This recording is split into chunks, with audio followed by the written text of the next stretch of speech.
Muscular dystrophy, I mean, come on, like, there's no cure for muscular dystrophy.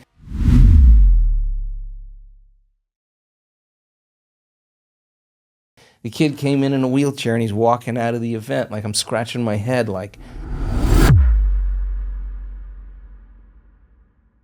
how did that happen? It was happening in the limbic brain, the seat of the autonomic nervous system, on fire.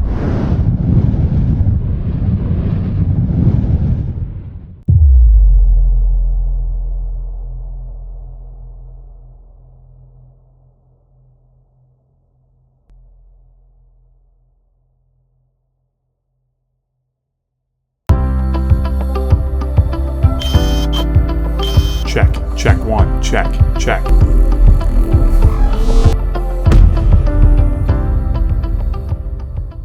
And then, okay, let me remind myself how I am going to think. Let me remind myself how I'm going to act at the staff meeting, how I'm going to act with my kids, how I'm going to act when I'm here. What would greatness look like? What would love do? Let me just rehearse it in my mind so I can get my behaviors to match my intention. Let me get really clear. Okay, no person, no circumstance, no condition in my life is going to move me from this elevated emotion. Now the game is on. You're out of the bleachers. You're on the playing field now, because the person who's truly interested in healing says, the moment I start feeling those familiar emotions, I'm signaling the same genes. And genes make proteins. It's the environment that signals the gene, okay? The end product from an experience in the environment is an emotion. So as long as I live by this emotion, I'm signaling the same genes. Okay, is it possible then, if I feel this elevated emotion and I'm able to sustain it, that I could actually, my body would believe it's living in a different environment? And if the environment signals the gene and the end product of an experience in the environment is an emotion, by me feeling this elevated emotion my entire day, I can signal genes ahead of the environment. What we discovered, if you have intention in that state, 100% of the people actually signal the gene to make a protein. 100%. That's pretty good odds it's going to happen. What duration of time? 7 days. Well, if you thin slice the amount of time they were doing intention work, call it mental rehearsal. 35 hours of meditation in a 7-day event. Okay, 35 hours of meditation. And of that meditation, are you including mental rehearsal, mental imagery, intention? Is that included in the 35? Yeah, it's a journey. Yeah, so you're thin slicing. There are thin slices of different types of meditation you're talking about. Yeah, so that's one type of meditation. We do all kinds. We create brain and heart coherence. That's essential. Yeah. When we discovered, Mike, that was really crazy when people started hitting these, and I talk about it in the documentary, where they're hitting these high states of gamma, like 3 standard deviations outside of normal when you're measuring anything is 2% of the population. And that's very, very good. We're getting high gamma, coherent, high gamma brainwave patterns, 200, 300, 400 standard deviations outside of normal. 3 is an outlier. So you imagine 197 more, 297 more of those little boxes. This is a person who's having a supernatural amount of order in their autonomic nervous system. So if stress is autonomic dysregulation, then the person who's functioning in that coherent, highly regulated, very intense gamma brainwave state that's producing some kind of ecstasy or bliss, that's an enormous amount of autonomic regulation. And when people hit that moment, somehow there's an immediate biological upgrade in their body. There's the condition, and now it's gone, because the autonomic nervous system is controlling and coordinating every other system in the body, right? So now the information that's traveling to the cell, to the tissue, to the organ, to the system,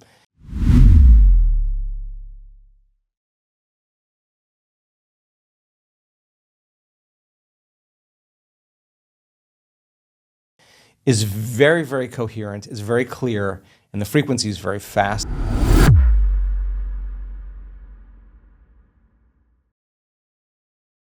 A person somehow gets this kind of upgrade.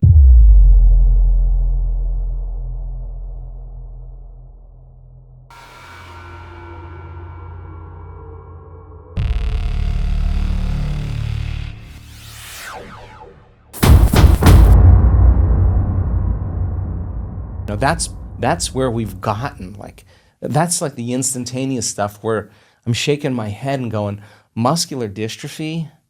I mean, come on. Like, there's no cure for muscular dystrophy. The kid came in a wheelchair and he's walking out of the event. Like, I'm scratching my head like, how did that happen? He had that moment of arousal, but the arousal was an enormous amount of gamma, and it wasn't happening in his thinking neocortex. It was happening in the limbic brain, the seat of the autonomic nervous system on fire.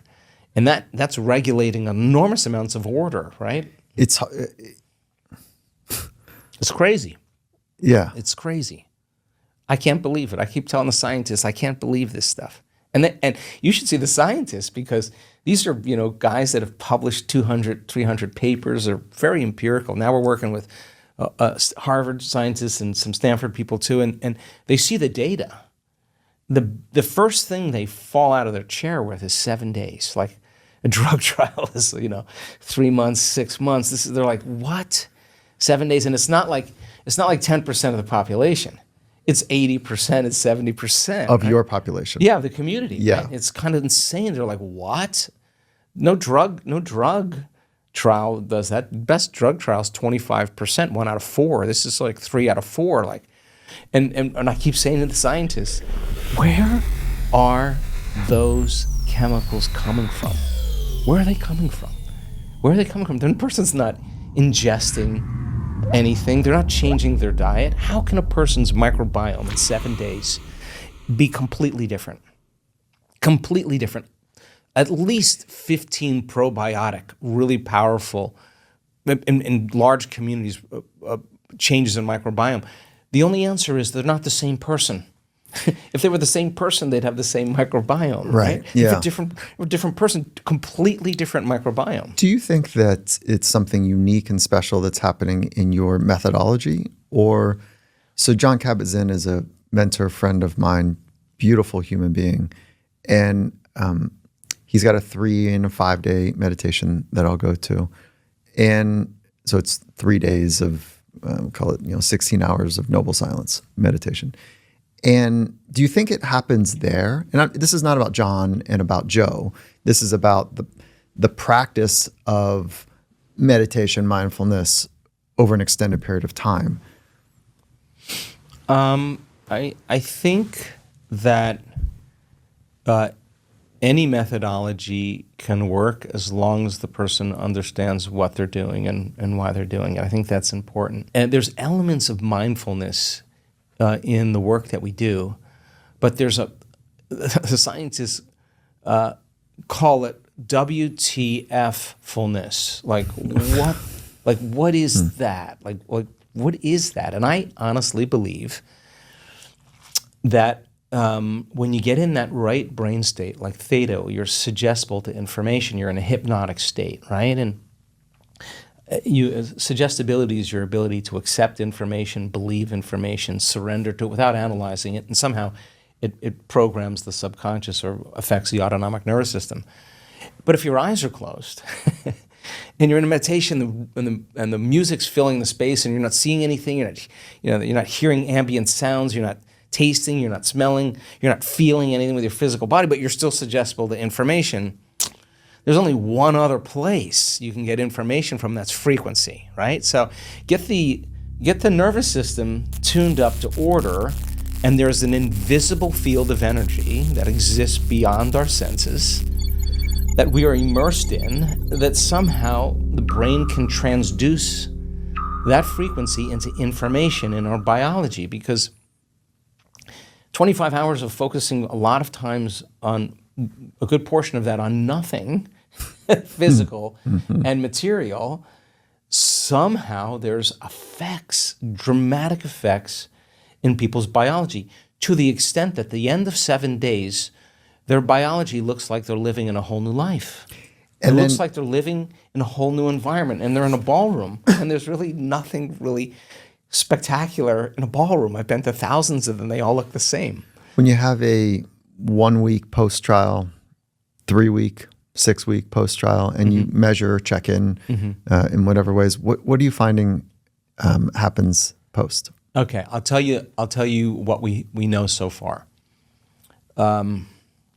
HRV levels after the 7-day event continue to improve for 2 to 3 weeks. In other words, we do these healings on each other, and you got to get into this super altered state.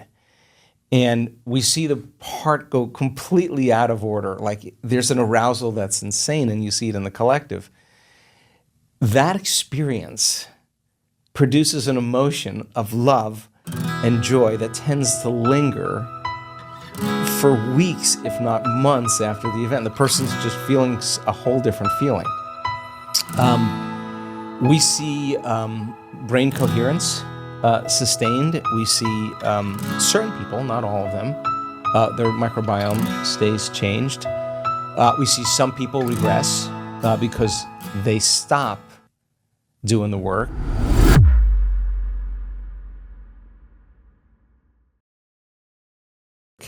And they return back to their environment, and their environment is controlling how they're feeling and controlling how they're thinking and controlling how they're acting. And they return back to the same personality. And so you see this kind of encroachment slowly over time of disease starting to reoccur.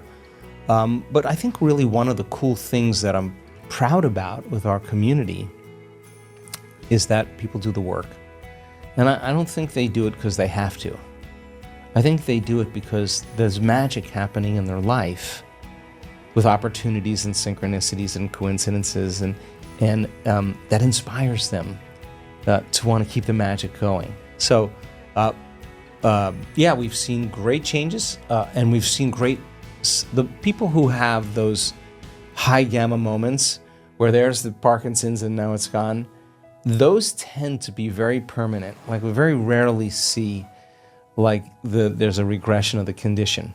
And we have a language expert, that at the University of Central Oklahoma. He's really studies the language of transformation, and he started off studying I think it was 26 or 28 case histories of people that tell their testimonial, their story of transformation.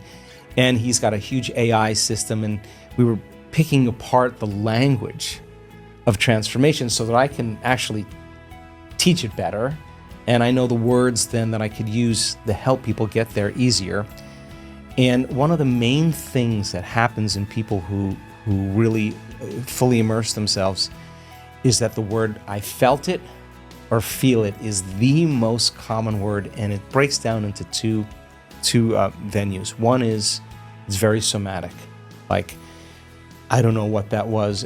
My heart blew open, the top of my head blew off. There was lightning bolts coming out of my hand. I could feel every atom in my body vibrating to a certain level of order. It's very somatic, what the hell?